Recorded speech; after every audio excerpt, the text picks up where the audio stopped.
Hello everyone.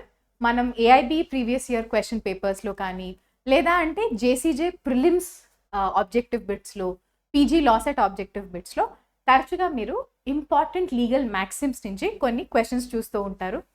అయితే మనం లాలో చాలా కొత్త టర్మ్స్ యాక్చువల్లీ నేర్చుకుంటాం, అది నిజమే. మనం నేర్చుకునే చాలా టర్మ్స్ ఇంగ్లీష్లో ఉంటాయి. ఆల్రెడీ కష్టమైన లా సబ్జెక్ట్లో, ఇంకా కష్టమైన లాటిన్ లాంగ్వేజ్లో, అది కూడా చాలా పురాతనమైన కొన్ని ప్రిన్సిపల్స్ మనం లీగల్ మ్యాక్సిమ్స్ కింద బై హార్ట్ చేసి ఎగ్జామ్కి వెళ్ళాల్సిన నెసెసిటీ ఉంది అండి.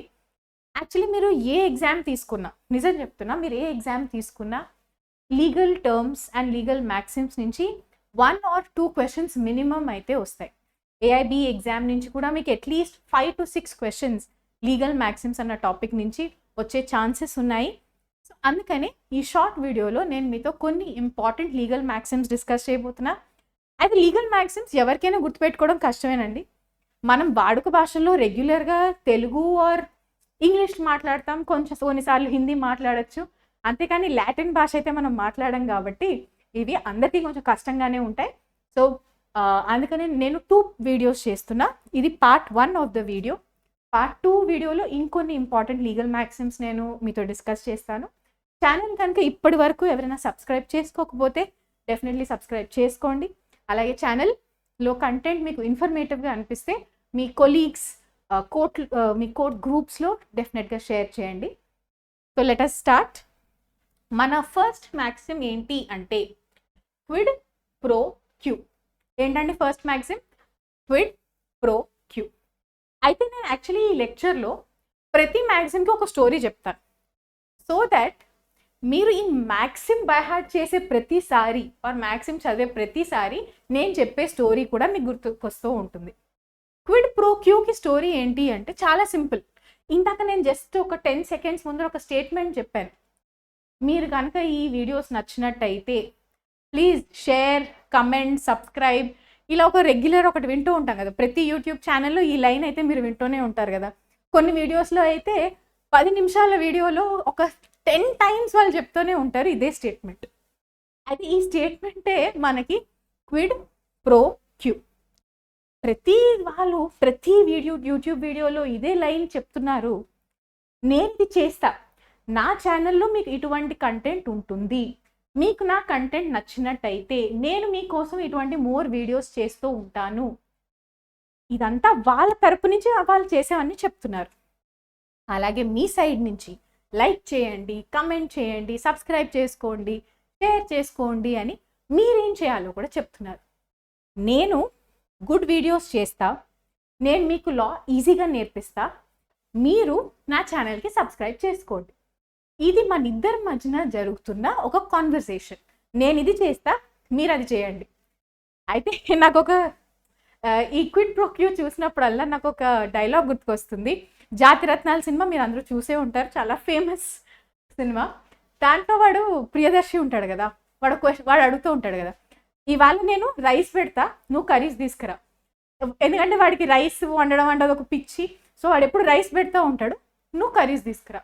క్విడ్ ప్రో క్యూకి నిజంగా మీరు ఆ సీన్ గుర్తుపెట్టుకున్న చాలు. క్విడ్ ప్రో క్యూ అంటే నేను ఇది చేస్తా, నువ్వు అది చేయి, నేను రైస్ పెడతా, నువ్వు వెళ్ళి కర్రీస్ తీసుకురా, అంతే. క్విడ్ ప్రో క్యూ అంటే ఇంతకు మించి ఏం లేదండి. ఎనీ ట్రాన్సాక్షన్లో ఒక కాంట్రాక్ట్ అవ్వాలి అంటే క్విడ్ ప్రో క్యూ అని ఉండడం చాలా ఇంపార్టెంట్. క్విడ్ ప్రో క్యూ లేకుండా కాంట్రాక్ట్ అనేది వ్యాలిడ్ అవ్వదు. Quid pro quo English meaning ఏంటి అంటే సంథింగ్ ఫార్ సంథింగ్. నేను ఇది చేస్తా, మీరు అది చేయండి అని చెప్పడాన్ని క్విడ్ ప్రో క్యూ అని అంటాం. క్విడ్ ప్రో క్యూ అనేది మీరు actually contract bare act open చేస్తే, మీ దగ్గర బేర్ యాక్ట్ ఉంటే ఒకసారి బేర్ యాక్ట్ ఓపెన్ చేసి కూడా చూడండి. మీకు బేర్ యాక్ట్లో ఎక్కడ క్విడ్ ప్రో క్యూ వర్డ్ కనిపించదు. బేర్ యాక్ట్లో కన్సిడరేషన్ అన్న వర్డ్ ఉంటుంది. సెక్షన్ 2 సబ్క్లాజ్ D ఓపెన్ చేస్తే కన్సిడరేషన్ అన్న వర్డ్ ఉంటుంది, కానీ క్విడ్ ప్రో క్యూ అన్న వర్డ్ ఉండదు. ఇన్ఫ్యాక్ట్ ఏ బేర్ యాక్ట్లోనూ మీకు ఈ లీగల్ మ్యాక్సిమ్స్ అనేవి కనిపించవు. అందుకని నా సజెషన్ ఏంటి అంటే, స్టోరీ నేను ఎలా చెప్తున్నా మీకు, స్టోరీతో పాటు నాతోనే నేను ఎట్లా అయితే అంటున్నానో క్విడ్ ప్రో క్యూ అని, మీరు కూడా మీ మనసులో ఈ వీడియో చూస్తున్నప్పుడు ఒక 2 to 3 times అనేసేయండి. డెఫినెట్లీ మీకు గుర్తుంటుంది, ఎక్కువ రోజులు గుర్తుంటుంది. ఎప్పుడో ఎగ్జామ్ అన్నా ఇవాళ నేర్చుకున్నా మీకు గుర్తుంటుంది. Okay, second maxim, consensus ad idem. ఏంటది? Consensus ad idem. యాక్చువల్లీ ఈ స్టోరీ కూడా నిజానికి నా రియల్ లైఫ్లో చాలాసార్లు చూస్తూ ఉంటాను, చాలా ఫ్యామిలీస్లో కూడా చూసిన స్టోరీ. మమ్మీస్ అరే వెళ్ళి ఒక 1 కిలో కందిపప్పు తీసుకురా అని డబ్బులు ఇచ్చి పంపిస్తారు. కొంతమంది వెరీ వెరీ టాలెంటెడ్ బాయ్స్, మొత్తం బాయ్స్ ఏంటండి, గర్ల్స్ కూడా ఈ మధ్యన లాస్ట్ మూమెంట్ వరకు, అంటే పెళ్ళి అయ్యేంత ముందర వరకు ఎప్పుడు కిచెన్లోకి వెళ్ళాం, నేను కూడా అదే కేటగిరీ. సో ఏం చేస్తారంటే, అచ్చా మమ్మీ కందిపప్పు తీసుకురమ్మంది అని చెప్పి మొత్తం సూపర్ మార్కెట్ అంతా వెతికి కందిపప్పు కాకుండా 1 కిలో శనగపప్పు పట్టుకొని ఇంటికి వస్తారు. అలాగే 1 కిలో ఉప్మా రవ్వ తీసుకురమ్మంటే 1 కిలో ఇడ్లీ రవ్వ తీసుకొచ్చే వాళ్ళు కూడా చాలామంది ఉంటారు. ఈ కేసెస్లో ఏమవుతుంది అంటే, అమ్మ చెప్పింది ఒకటి, మీకు అర్థమైంది ఇంకొకటి. మీ దృష్టిలో మీరు కందిపప్పే తీసుకొస్తున్నారు, అది మీకు అసలు తెలీదు అది అట్లా కాదు అని. ఎందుకంటే మమ్మీ ఏం చెప్పిందో మీరు అది అర్థమే చేసుకోలేదు. ఇట్లా కనుక ఎనీ ట్రాన్సాక్షన్లో కనుక అర్థం అవ్వకపోతే చాలా కన్ఫ్యూజన్స్ వస్తూ ఉంటాయి. కాబట్టి ఎనీ వ్యాలిడ్ కాంట్రాక్ట్లో నేనేం చెప్తున్నాను అనేది అవతల మనిషికి కరెక్ట్గా అర్థం అవ్వడం చాలా ఇంపార్టెంట్. ఫర్ ఎగ్జాంపుల్, నా దగ్గర ఒక వాచ్, ఈ వాచ్ నేను మీకు 300కి అమ్ముతాను అని మన ఇద్దరం అనుకున్నాం. సరే, నా దృష్టిలో నేను ఈ వాచ్ అమ్ముతున్నా, కానీ మీ దృష్టిలో నా దగ్గర ఇంకొక వాచ్ ఉందంట ఇంట్లో, నేను ఈ వాచ్ అమ్ముతున్నానని మీరు అనుకుంటున్నారు. మన ఇద్దరి మధ్యన కమ్యూనికేషన్ అనేది సరిగ్గా లేదు. నేను ఒక విషయం గురించి మాట్లాడుతున్నా, నేను ఈ వాచ్ గురించి మాట్లాడుతుంటే మీరు ఈ వాచ్కి 300 రూపీస్ అని మీరు అనేసుకున్నారు. మమ్మీ ఉప్మా చేద్దామని ఉప్మా రవ్వ తీసుకురమ్మంటే మీరు ఇంకోటి ఏదో అనుకొని ఇడ్లీ రవ్వ పట్టుకోవచ్చు. తెలీదు. This is all miscommunication, knowledge లేకపోవడం, ఏదైనా కారణం అవ్వచ్చు. కానీ నేను చెప్పేది అవతల మనిషి కరెక్ట్గా అర్థం చేసుకోకపోతే దాన్ని వ్యాలిడ్ కాంట్రాక్ట్గా గుర్తించాం. కన్సెన్సస్ యాడ్ చేయడం అంటే ఒకటే, నేనేం చెప్తున్నానో అవతల మనిషి ఎగ్జాక్ట్గా అదే అర్థం చేసుకోవడాన్ని కన్సెన్సస్ యాడ్ చేయడం అంటాం. అర్థం చేసుకోకపోతే కన్సెన్సస్ యాడ్ చేయడం లేదు అంటాం. కన్సెన్సస్ యాడ్ చేయడం ఉంటేనే ఒక కాంట్రాక్ట్ అనేది వ్యాలిడ్. ఓకే, సో కాంట్రాక్ట్ లాలో ఎప్పుడైనా మీరు గుర్తుపెట్టుకోవాల్సింది ఈ 2 లీగల్ మ్యాక్సిమ్స్. నెక్స్ట్ మనం అడ్మినిస్ట్రేటివ్ లాలో చదువుతాం. ఒకవేళ కనుక మీరు ఏఐబి ఎగ్జామ్ ప్రిపేర్ అవుతూ ఉంటే అడ్మినిస్ట్రేటివ్ లా నుంచి ఎవ్రీ ఇయర్ 3 to 4 క్వశ్చన్స్ ఖచ్చితంగా వస్తాయండి. అయితే ఈ 3 to 4 క్వశ్చన్స్లో మనకి అట్లీస్ట్ 1 or 2 క్వశ్చన్స్ అనేవి లీగల్ మ్యాక్సిమ్స్ టాపిక్ నుంచి వస్తాయి. అలాగే అడ్మినిస్ట్రేటివ్ లాకి బేర్ యాక్ట్ అనేది ఉండదండి, ఇదంతా ప్రిన్సిపల్స్ బేస్ చేసుకొని ఉన్న టాపిక్. కాబట్టి ఇటువంటి టాపిక్స్ మీరు కనుక ఏఐబికి ప్రిపేర్ అవుతూ ఉంటే ముందుగా చదువుకొని వెళ్ళాలి. లాస్ట్ మూమెంట్లో ఎగ్జామ్ హాల్లో బేర్ యాక్ట్ యూజ్ చేసుకొని చేసే క్వశ్చన్స్ కాదు ఇవన్నీ. ఓకే, ఒకవేళ కనుక మీరు ఏఐబికి ప్రిపేర్ అవుతూ ఉంటే మా ఏఐబి ఫుల్ కోర్స్ ఉంది, నేనే చెప్తాను.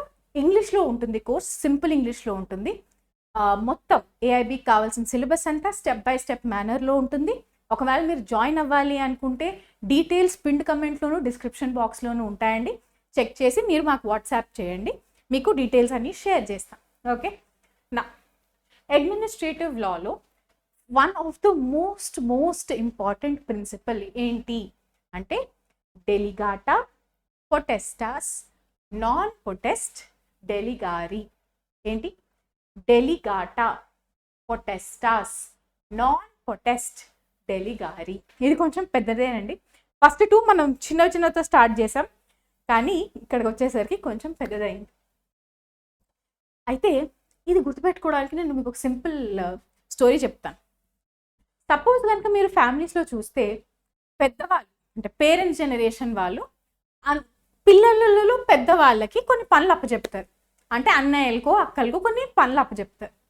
ఈ అన్నయ్యలు అక్కలు వాళ్ళకి చెప్పిన పనులు చేయకుండా కజిన్స్లోనో లేకపోతే ఉన్న పిల్లలు అందరిలోనూ ఎవరైతే అందరికన్నా చిన్న వాళ్ళు ఉంటారో వాళ్ళకి చెప్పిన అన్నయ్యలకి అక్కలకి చెప్పిన పనులన్నీ తమ్ముళ్ళతోనూ చెల్లెలతోనూ చేస్తూ ఉంటారు.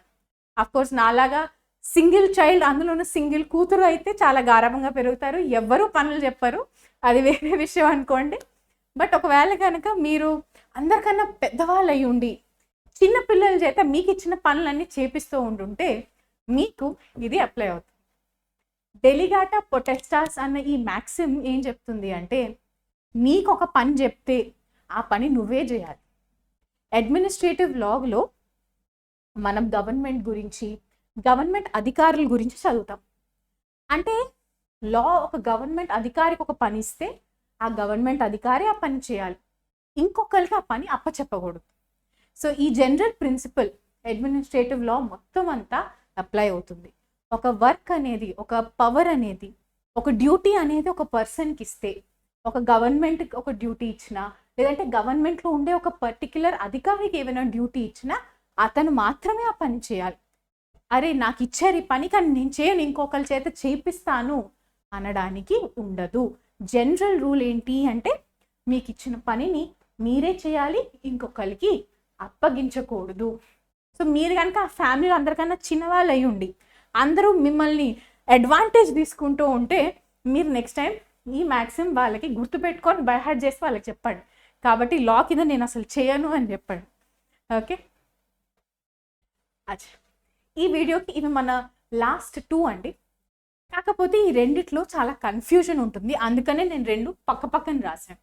ఎగ్జామ్లో 2 అడుగుతూ ఉంటారు, ఆప్షన్స్లో 2 ఉంటాయి, కాబట్టి కన్ఫ్యూజన్ అవుతూ ఉంటుంది. నెమో డెబిట్ ఎసే జుడెక్స్ ఇన్ ప్రాక్రువా కాజా, ఇది కూడా పెద్దదే. నెమో డెబిట్ ఎసే జుడెక్స్ ఇన్ ప్రాక్రువా కాజా. ఇప్పుడు మీరు ఎవరైనా మర్డర్ చేసిన వాళ్ళని మీరు మర్డర్ చేశారా అంటే వాళ్ళు చేయలేదనే చెప్తారు. అఫెన్సెస్లో అందరూ వాళ్ళంతట వాళ్ళు నిజాలు ఒప్పేసుకుంటే అసలు ఇంత క్రిమినల్ లా ఇవాల్వ్ అవ్వాల్సిన నీడే ఉండదు కదండి. అంతెందుకు, ఇప్పుడు any student 10th standard student పట్టుకొని అరే ఎగ్జామ్ ఎలా రాసేవరా అంటే అరే నేను సూపర్గానే రాశాను అని వాడు చెప్తాడు. బట్ మార్క్స్ అనేవి ఆ పర్సన్ తనంతట తాను వేసుకోలేడు. నువ్వు కరెక్ట్ రాసేవా రాంగ్ రాసేవా అనేది నీ బోర్డ్ మార్క్స్, అంటే నీ బోర్డ్ ఆన్సర్ షీట్స్ ఇంకొక థర్డ్ పర్సన్, నీకు సంబంధం లేని ఇంకొక థర్డ్ పర్సన్ వాళ్ళు యాక్చువల్గా కరెక్ట్ చేసి నీకు చెప్తారు నువ్వు ఎంత కరెక్ట్ చేసావు ఎంత తప్పు చేసావు, అంతేనా? సిమిలర్లీ ఇప్పుడు మీరు ఆన్సర్ రైటింగ్ ప్రాక్టీస్ చేస్తున్నారు, జేసీజే మెయిన్స్ ప్రిపేర్ అయ్యేవాళ్ళు. ఇప్పుడు అది మీరు కరెక్ట్ రాశారా రాంగ్ రాశారా అని మీరు డెసిషన్ తీసుకోకూడదు, ఇంకొకరు మీకు చెప్పాలి ఓకే ఇది ఇంతవరకు కరెక్ట్ ఇంతవరకు తప్పు అని. సేమ్ ప్రిన్సిపల్ అడ్మినిస్ట్రేటివ్ లాలో కూడా. ఇప్పుడు నేను జడ్జ్ అనుకోండి, నేను మెజిస్ట్రేట్ అనుకోండి. ఇప్పుడు ఒక ల్యాండ్ ప్రాపర్టీ వచ్చింది, ఆ ల్యాండ్ నాదే, రియల్గా ఆ ల్యాండ్ బిలాంగ్స్ టు మీ అని అనుకుందాం. సో నా సొంత ల్యాండ్లో ఒక లిటిగేషన్ వస్తే ఆ కేసులో నేను జడ్జ్గా ఉండకూడదు.